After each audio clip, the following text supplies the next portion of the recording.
Hello everyone. मैं ज्वाला सिंह आया हूँ एक नए सवाल के साथ, जो बहुत सारे प्लेयर्स का बहुत ही कॉमन क्वेश्चन होता है। और हमारे साथ आर्यन लहाने हैं। आई वांट कि जो बच्चों के रियल मेंटल इश्यूज हैं ड्यूरिंग बैटिंग, उसको आज हम लोग एड्रेस करें। एड्रेस करेंगे स्कोरिंग पैटर्न के ऊपर।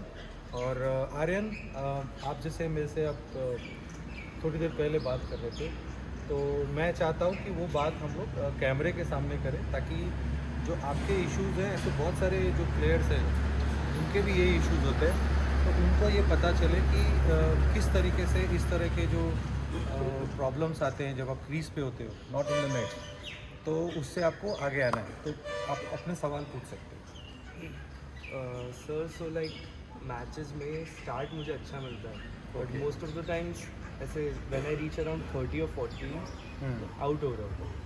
It's happening continuously. ओके।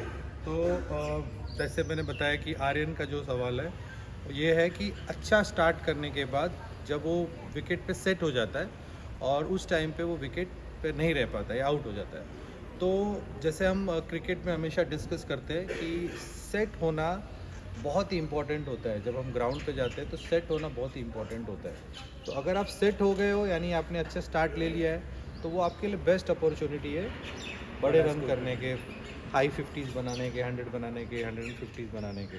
अब होता क्या है कि इसका थोड़ा सा रिलेशन जो होता है आपकी प्रैक्टिस से होता है। जैसे आप मैच के पहले जो भी नेट्स करते हो, वहाँ पे मैंने जो देखा है बहुत सारे कोचेस एकेडमीज़ में होता है कि जब बच्चे जाते हैं तो उनको बोलते हैं कि आप जाके शुरू में पहले आराम से खेलना, ठीक है ना, रिस्क मत लेना, ये सारे इंस्ट्रक्शंस आते हैं। और फिर जब बच्चे का वो सेशन ख़त्म होने वाला होता है, तो उसको बोलते हैं लास्ट राउंड। तो एक हैबिट क्रिएट होती है कि हम जब शुरू में जाएंगे तो हम आराम से खेलेंगे। आराम से खेलने का मतलब ये नहीं होता है कि स्कोर करने वाले बॉल को भी हम डिफेंस करें।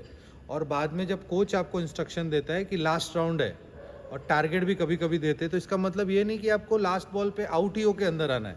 तो ये एक हैबिट क्रिएट होती है, क्योंकि ज़्यादातर बैट्समैन जब नेट्स में बैटिंग करते हैं तो 60 to 80 बॉल्स या 50-40 बॉल्स ही खेलते हैं। तो आपको एक आदत लग जाती है एक सर्टन नंबर ऑफ बॉल्स खेलने की। और उसके वजह से जब आप मैच में जाते हो, अगर आप 30 या 40 करते हो, तो आप 50 to 60 बॉल्स ही खेलते हो। और उसके बाद वो जो नेट वाली आदत है, वो जाके वहाँ पे आपको उस नंबर के बाद जब उतने बॉल आप खेल लेते हो, तो टेम्पटेशन जो नेट में आपने डेवलप किया है काफ़ी टाइम से, वो आ जाता है, अनकॉन्शियसली आ जाता है। तो ये कारण है कि जब आप नेट्स में जाएं तो आप ये मत सोचें कि मैं पहला बॉल फेस कर रहा हूँ या मेरा ये नेट प्रैक्टिस का आखिरी बॉल फेस कर रहा हूँ। आपको पूरे सेशन को एक तरीके से खेलना है और एक स्कोरिंग पैटर्न अपना सेट करना है कि मेरा स्कोरिंग पैटर्न क्या है, कि अगर बॉलर बहुत अच्छा बॉलिंग डाल रहा है तो मैं कैसे उसको हैंडल करूँ। कभी कभी क्या होता है कि एक अच्छे बॉलर को आउट नहीं होना भी डोमिनेशन होता है। जैसे हम डोमिनेशन का एक टॉपिक उठाएंगे कि डोमिनेशन ये नहीं होता है कि आप किसी को चौके या छक्के मार रहे हो। डोमिनेशन ये भी होता है कि कोई बॉलर अपने फुल रिदम में वो आपको आउट करने की कोशिश कर रहा है, विकेट उसके फेवर में, और you are not giving him wickets. तो वो भी एक तरीका है। तो जब आप विकेट पे जाते हो तो पहले आपको सिचुएशन को रीड करना है, गेम रीड करना है, और उसके हिसाब से आपको हर बॉल को उसकी मेरिट पे रिएक्ट करना है, राइट। तो this is one of the reason. दूसरा रीज़न ये होता है कि बहुत सारे प्लेयर जो होते हैं ना, उनको नंबर्स का फियर होता है। जैसे ही आप 3 4 5 या 6 बार एक नंबर पे या उस नंबर के बीच में आउट हो रहे हो, तो नंबर का फियर होता है कि ये नंबर से मैं आगे वाले नंबर में कैसे जाऊं।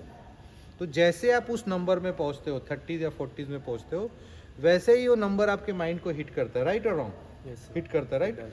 तो आप ना थोड़ा डेस्परेट हो जाते हो कि मुझे जल्दी से इसके बाहर आना है।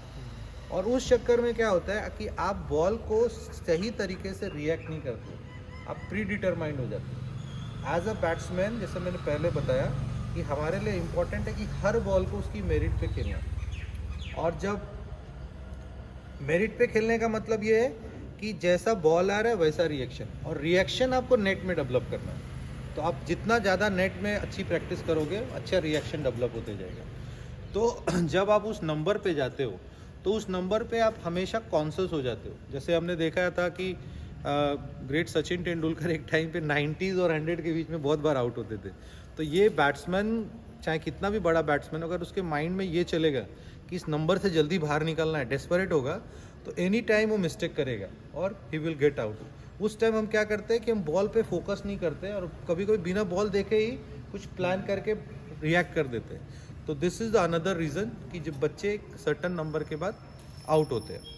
थर्ड रीज़न जो है मैं और बताऊंगा कि सबसे पहले आप ध्यान दो कि जब भी आप मैच में जाओ, आप प्लान करो कि मुझे, बहुत बार ऐसा भी कर सकते हो कि don't look at your scores.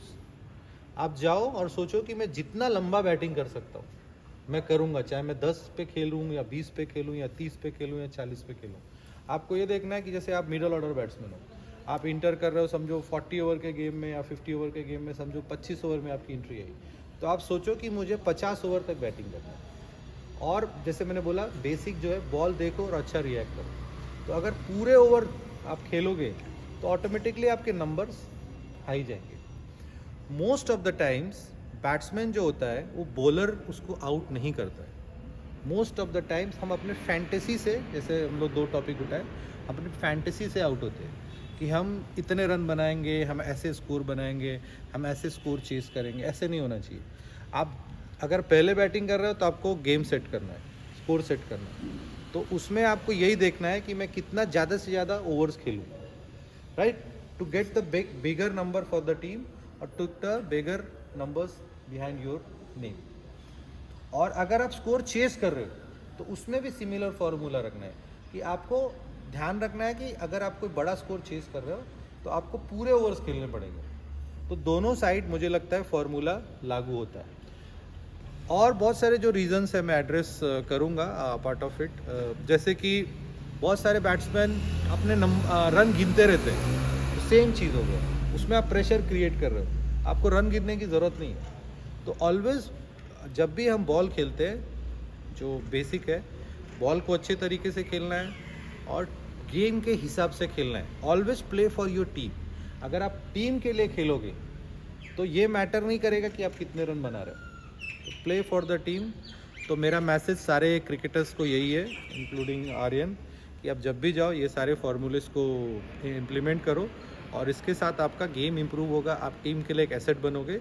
और end of the video, play like a match winner, don't become a selfish cricketer, play for the team, win for the team. और अगर आप टीम के लिए खेलोगे तो हमेशा टीम आपके साथ रहेगी और आपको बैक करेगी, right Aryan? Yes, sir. Anything else? No, sir, that will be it. Okay, thank you very much Aryan. And for all the viewers, जो भी आपके कोई सवाल होंगे मेंटल टफनेस को लेके, आप हमसे पूछ सकते हैं और हम लोग अभी रेगुलर इस तरह के आपको इन्फॉर्मेशन देते रहेंगे। आज इतना ही, थैंक यू वेरी